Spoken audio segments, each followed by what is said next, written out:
What is women empowerment? Women empowerment is a debatable subject. At earlier times, they were getting equal status with men, but they had to face some difficulties during the post-Vedic and epic ages. Many a time, they were treated as slaves. From early 20th century, that is during the national movement, the statuses have been changed slowly and gradually. In this regard, we may be mention the name of the British people. After the independence of India, the constitutional makers and national leaders strongly demanded equal social position of women with men. Today, we have seen the women occupy the respectable positions in all walks of the fields, yet they have not absolutely free from discrimination and harassment from the society. A few number of women have been able to establish their potentialities. Therefore, each and everyone should be careful to promote the women's status. The concept of empowerment flows from the power. It is vesting where it does not exist or exists inadequately. Empowerment of women would mean equipping women to be economically independent, self-reliant, have positive esteem to enable them to face any difficult situation, and they should be able to participate in the developmental activities. The empowered women should be able to participate in the process of decision making. Why women empowerment? Today, we have noticed different acts and schemes of the central government as well as state government to empower the women of India. But in India, women are discriminated and marginalized at every level of the society, whether it is social participation, political participation, economic participation, access to education, and also reproductive health care. Women are found to be economically very poor all over the India. A few women are engaged in services and other activities, so they need economic power to stand on their own legs on par with men. Other hand, it has been observed that women are found to be less literate than men. According to the 2001 census, rate of literacy among men in India is found to be 76%, whereas it is only 54% among women. Thus, increasing education among women is of very importance in empowering them. It has also noticed that some of the women are too weak to work. They consume less food but work more. Therefore, from the health point of view, women folk who are weaker than men must be made stronger. Another problem is that workplace harassment of women. There are so many cases of rape, kidnapping of girls, dowry harassment, and so on. For these reasons, they require empowerment of all kinds in order to protect themselves and to secure their purity and dignity. To sum up, women empowerment cannot be possible unless women come up with and help to self-empower themselves. There is a need to formulate reducing feminized poverty, promoting education of women, and prevention and elimination of violence against women. When you look at this gender inequality pie chart, we can see that 1 in 3 women worldwide has experienced either physical or sexual violence, mainly by an intimate partner. In some countries, up to a third of adolescent girls report the first sexual experience as being forced. And in workforce, domestic workers are among the most vulnerable groups in the global workforce, and women make up 83% of domestic workers worldwide. And the risk of maternal death is 2.7 times higher among women and girls with no education than women with more than 12 years of education. So, in this slide, we can see how women empowerment can be made a reality. There are 5 dimensions. The cognitive dimension says that women have an understanding of the conditions and causes of the subordination at the micro and macro levels. It involves making choices that may go against cultural norms and expectations. The psychological level believe that women can act at personal and societal levels to improve their individual realities and the society in which they live. In the economical level, women have access to and control over productive resources, thus ensuring some degree of financial autonomy. However, she notes that changes in the economic balance of power do not necessarily alter traditional gender roles or norms. In the political level, women have the capability to analyze, organize, and mobilize for social change. In the physical level, elements of gaining control over one's body and sexuality and the ability to protect oneself against sexual violence to the empowerment process. And the parameters are raising self-esteem and self-confidence of women, elimination of discrimination and all forms of violence against women and girl children, building and strengthening partnership with civil society, particularly women's organizations, enforcement of constitutional and legal provisions and safeguarding rights of women, building a positive image of women in the society, recognizing the contributions in social, economic, and political sphere, developing ability among women to think critically, fostering decision-making and collective action, enabling women to make informed choices, ensuring women's participation in all walks of life, and providing knowledge skills for self-employment. Targets of women empowerment: end all forms of discrimination against all women and girls everywhere. Eliminate all forms of violence against all women and girls in the public and private spheres, including trafficking and sexual and other types of exploitation.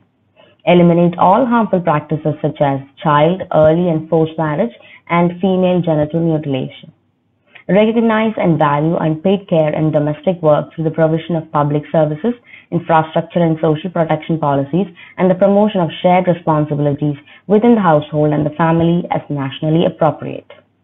Ensure women's full and effective participation and equal opportunities for leadership at all levels of decision making in political, economic, and public life.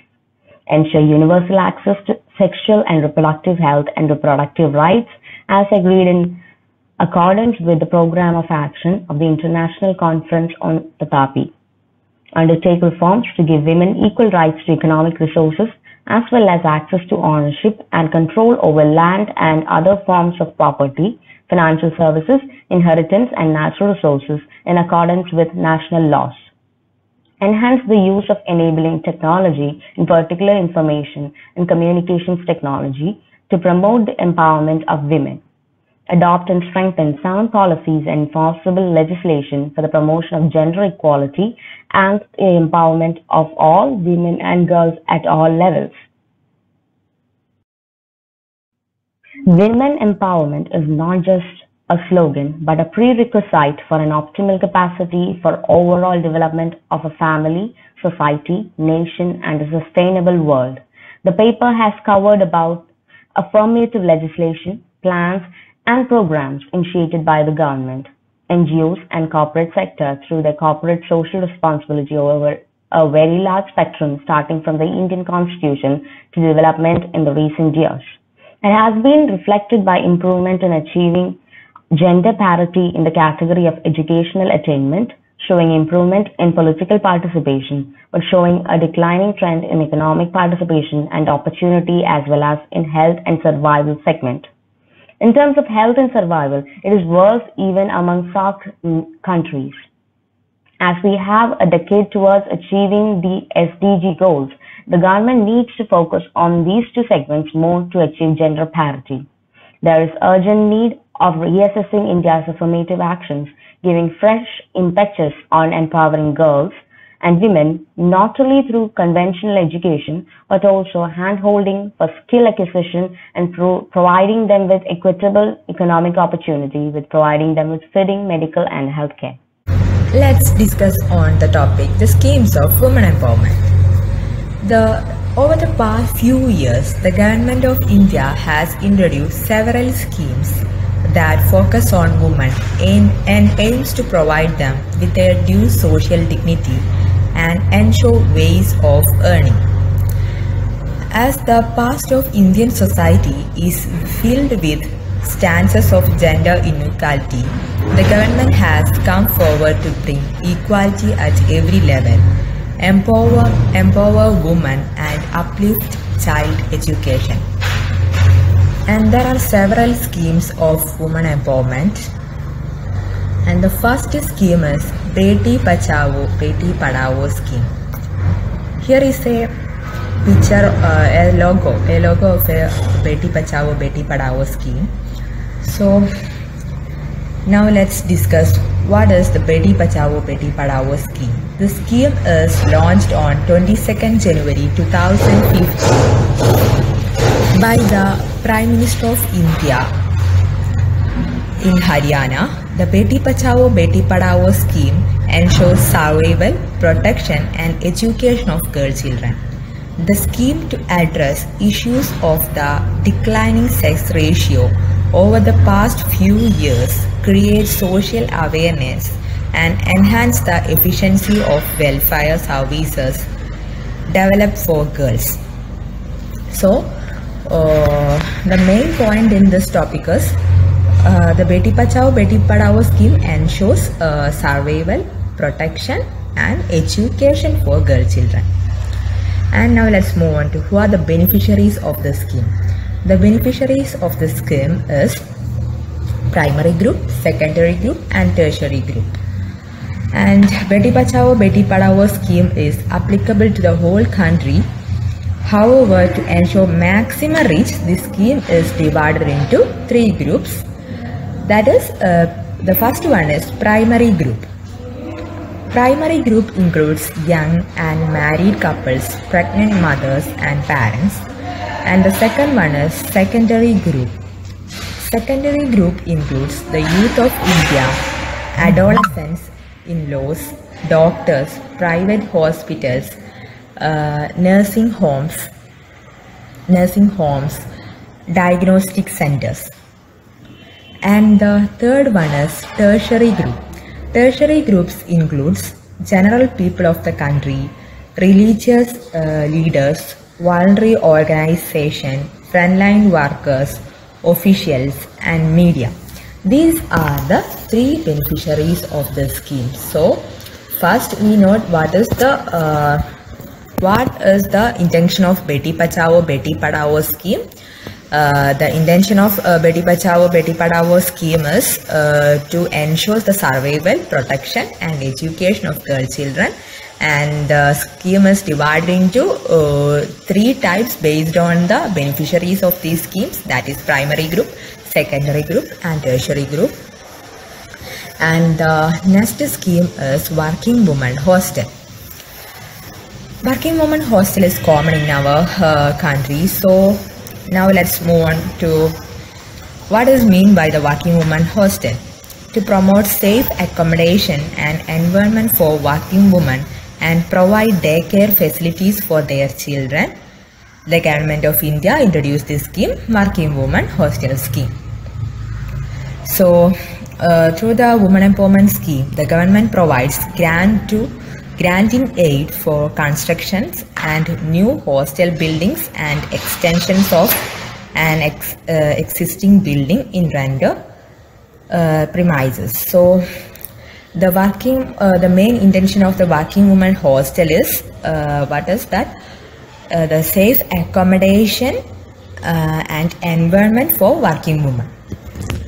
And now let's move on to the beneficiaries of the scheme. And who are the beneficiaries of the scheme? The first one is working woman, mainly single, widowed, married and divorced women. So the second is the scheme provides a particular preference for working women belonging to the disadvantaged section of the society. And the third is the scheme guidelines also provide for the reservation of seats for physically challenged beneficiaries. These are the 3 beneficiaries of this scheme. And the third one is Women Helpline Scheme. Here is a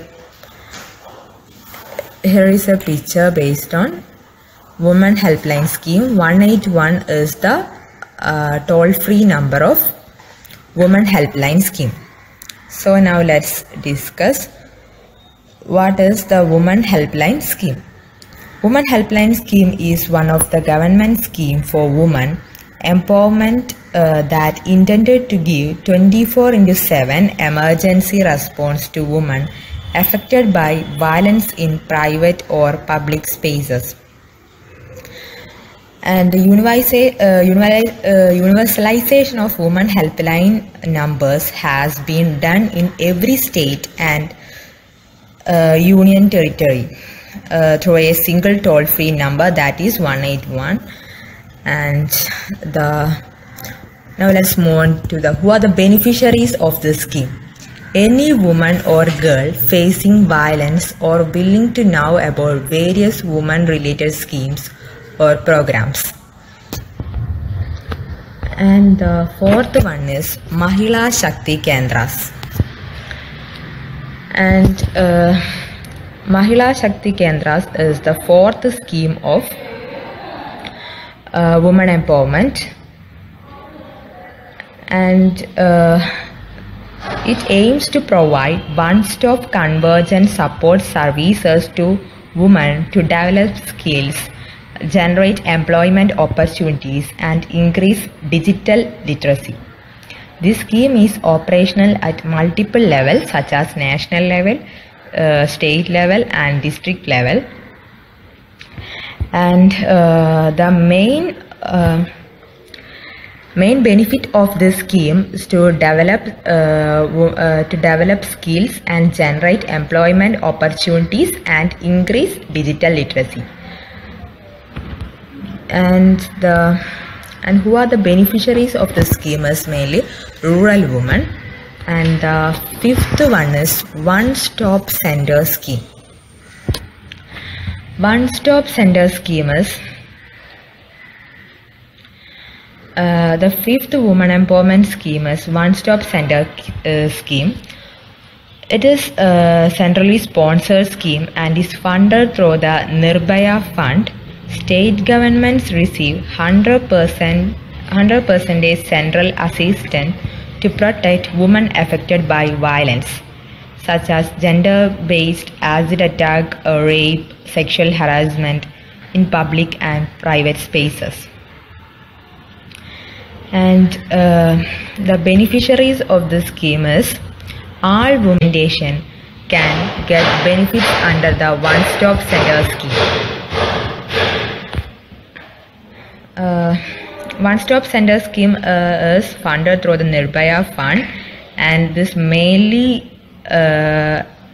includes the women that affected the rape, sexual harassment, and acid attacks, etc. These are the 5 women empowerment schemes